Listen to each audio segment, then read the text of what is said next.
Pour moi, la chasse du lièvre, comme je dis souvent, c'est l'école de la vie.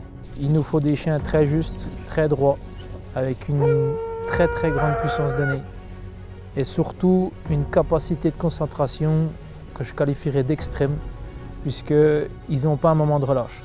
C'est-à-dire qu'on peut attaquer une menée en fort longé, c'est-à-dire qu'au bout d'un long rapproché très pénible, il faut qu'ils se remettent tout de suite dans la concentration extrême pour repartir sur un fort longé.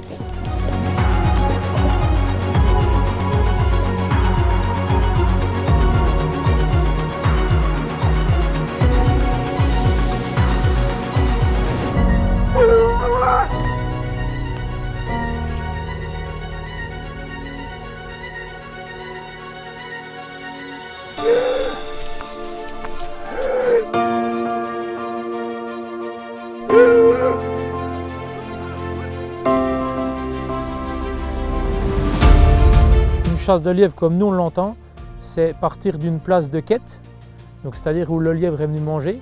Le lièvre c'est un goûteur. Arriver à trouver donc le défilé, c'est-à-dire le moment où le lièvre va aller se gîter, et de là les chiens vont avoir un comportement un peu plus linéaire. Ils vont se mettre en ligne, donc la quête s'arrête, on démarre le rapproché. Une fois le rapproché abouti, normalement il y a le lancer et puis la menée. Derrière la menée, il y aura le fameux fort longé. Et puis après, derrière, en espérant les relancer.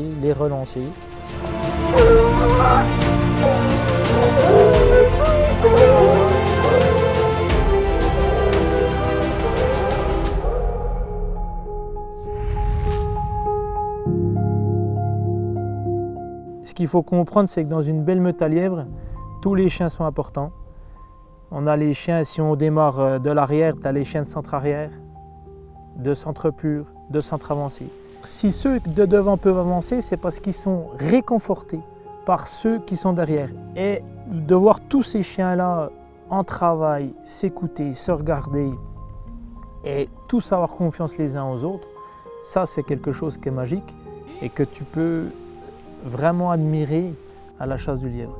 Moi, véritablement, ce qui me fait vibrer à chaque fois que je pose des chiens par terre pour chasser un lièvre, c'est d'avoir un vrai rapport. C'est pas une meute, un homme, c'est une meute et je fais partie intégrante de la meute.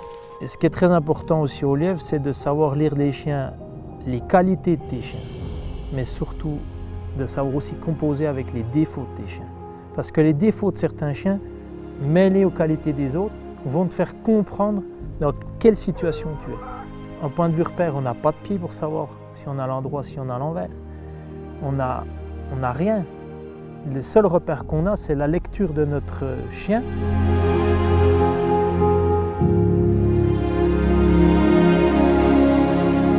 Il n'y a jamais une chasse de lièvre qui est la même. Autant si on chasse le même lièvre sur le même territoire, on ne pourra jamais faire 2 fois la même chasse. C'est un animal que j'admire parce qu'il y a un rapport de poids-puissance. Il se fait chasser par des chiens qui font 6-7 fois plus gros que lui. Et il a un courage, une bravoure. C'est de l'intuition, de la survie animale, peu importe les mots qu'on pose. En tout cas, moi, il me fait vraiment rêver cet animal.